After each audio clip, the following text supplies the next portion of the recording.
ಜೈ ರಾಮಕೃಷ್ಣ. ನಮಸ್ತೆ. ಯುಗಾವತಾರ ಶ್ರೀರಾಮಕೃಷ್ಣ ಗ್ರಂಥಾಧ್ಯಯನಕ್ಕೆ ತಮ್ಮೆಲ್ಲರಿಗೂ ಸ್ವಾಗತ. ರಾಮಕೃಷ್ಣರೀಗ ಸಾಕ್ಷಾತ್ ಹನುಮಂತನಂತೆ ಸದಾ ಸರ್ವದಾ ರಾಮಚಿಂತನೆಯಲ್ಲಿ, ರಾಮ ಸಂಕೀರ್ತನೆಯಲ್ಲಿ, ರಾಮ ಧ್ಯಾನದಲ್ಲಿ ಮುಳುಗಿ ಕೆಲ ಕಾಲ ತಮ್ಮ ಪ್ರತ್ಯೇಕ ವ್ಯಕ್ತಿತ್ವವನ್ನು, ಅಸ್ತಿತ್ವವನ್ನು ಮರೆತು ಬಿಟ್ಟರು. ಅದೊಂದು ಅದ್ಭುತ, ಅಸಾಧಾರಣ ಸ್ಥಿತಿ. ಸಾಮಾನ್ಯರು ಅಂಥದೊಂದು ಅವಸ್ಥೆಯನ್ನು ಊಹಿಸಲೂ ಆದರು. ತನ್ಮಯತೆ ಎಂಬುದರ ನಿಜವಾದ ಅರ್ಥವನ್ನು ನಾವು ರಾಮಕೃಷ್ಣರ ಈ ಸಾಧನೆಗಳಲ್ಲಿ ಕಾಣಬಹುದು. ಮುಂದೆ ಅವರೇ ತಮ್ಮ ಈ ದಾಸ್ಯಭಾವ ಸಾಧನೆಯ ಸಂಬಂಧವಾಗಿ ಹೀಗೆ ಹೇಳುತ್ತಾರೆ: ಆ ಸಮಯದಲ್ಲಿ ನನ್ನ ನಡೆದಾಟ, ಊಟ ಮಾಡುವ ರೀತಿ ಮತ್ತು ಇತರೆಲ್ಲ ಕಾರ್ಯಗಳು ಹನುಮಂತನ ವರ್ತನೆಯನ್ನೇ ಹೋಲುತ್ತಿದ್ದುವು. ಆದರೆ ಅದಾವುದನ್ನು ನಾನು ಪ್ರಯತ್ನಪೂರ್ವಕವಾಗಿ ಮಾಡುತ್ತಿದ್ದುದಲ್ಲ. ಅವು ನನ್ನ ನಿಯಂತ್ರಣವನ್ನೂ ಮೀರಿ ತಮ್ಮಷ್ಟಕ್ಕೆ ತಾವೇ ಆಗಿ ಹೋಗುತ್ತಿದ್ದುವು. ನಾನು ನನ್ನ ಧೋತರವನ್ನು ಬಾಲದಂತೆ ಕಟ್ಟಿಕೊಂಡು ನೆಗೆಯುತ್ತಾ ಓಡಾಡುತ್ತಿದ್ದೆ.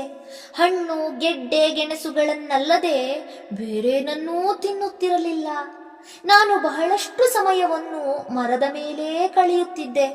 ನನ್ನ ಕಣ್ಣುಗಳು ಮರ್ಕಟಗಳ ಕಣ್ಣಿನಂತೆಯೇ ಚಂಚಲವಾಗಿದ್ದು ಸದಾ ಅತ್ತಿತ್ತ ಹೊರಳುತ್ತಿದ್ದುವು. ಎಲ್ಲಕ್ಕಿಂತ ಅದ್ಭುತವೆಂದರೆ ನನ್ನ ಬೆನ್ನು ಮೂಳೆಯ ಕೆಳಗಿನ ಭಾಗ 1 ಅಂಗುಲದಷ್ಟು ಉದ್ದವಾಗಿ ಬೆಳೆದಿತ್ತು. ಮುಂದೆ ರಾಮಕೃಷ್ಣರಿಂದ ಈ ವಿಷಯವನ್ನು ಕೇಳಿದ ಶಿಷ್ಯರು ವಿಸ್ಮಯದಿಂದ ಪ್ರಶ್ನಿಸಿದ್ದುಂಟು: ಮಹಾಶಯರೇ, ನಿಮ್ಮ ಶರೀರದ ಆ ಭಾಗ ಈಗಲೂ ಹಾಗೆಯೇ ಇದೆಯೇ ಎಂದು.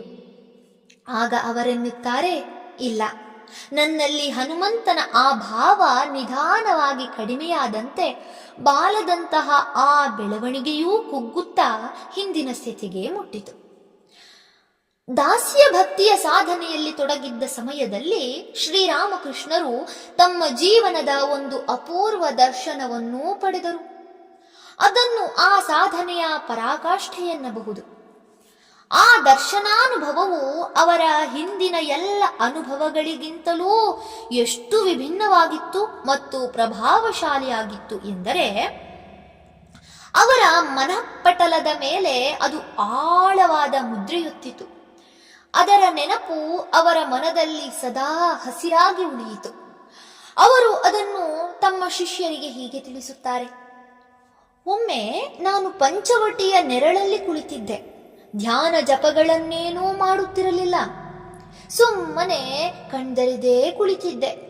ಆಗ ಅತ್ಯಂತ ಉಜ್ವಲವಾದ, ಅಸದೃಶವಾದ ಸ್ತ್ರೀ ಆಕೃತಿಯೊಂದು ನನ್ನೆದುರು ಪ್ರತ್ಯಕ್ಷವಾಯಿತು. ಅಬ್ಬಾ, ಏನದರ ತೇಜಸ್ಸು! ಅದರ ತೇಜಸ್ಸಿನಿಂದ ಆ ಸ್ಥಳವೆಲ್ಲ ಪ್ರಜ್ವಲಿಸಿತು.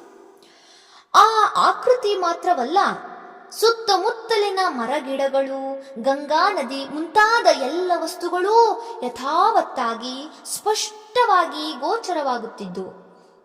ಸ್ವಲ್ಪ ಗಮನಿಸಿ ನೋಡಿದಾಗ ಆಕೆ ಒಬ್ಬ ಮಾನವ ಸ್ತ್ರೀ ಎಂದು ಗೊತ್ತಾಯಿತು.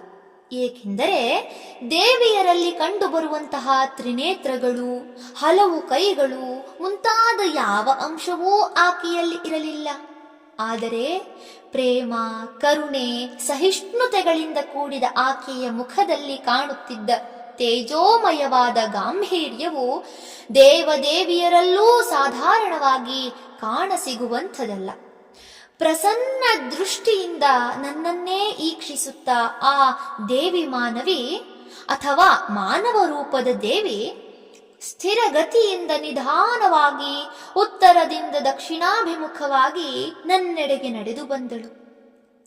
ಯಾರಿರಬಹುದು ಈಕೆ ಎಂದು ನಾನು ವಿಸ್ಮಯದಿಂದ ಭಾವಿಸುವಷ್ಟರಲ್ಲಿ ಎಲ್ಲಿಂದಲೋ ಏನೋ ಇದ್ದಕ್ಕಿದ್ದಂತೆ ಒಂದು ಕಪ್ಪು ಮುಖದ ಕೋತಿ ಉಪ್ ಉಪ್ ಎಂದು ಶಬ್ದ ಮಾಡುತ್ತಾ ಓಡಿ ಬಂದು ಆಕೆಯ ಪಾದದಡಿಯಲ್ಲಿ ಉರುಳಾಡಿತು.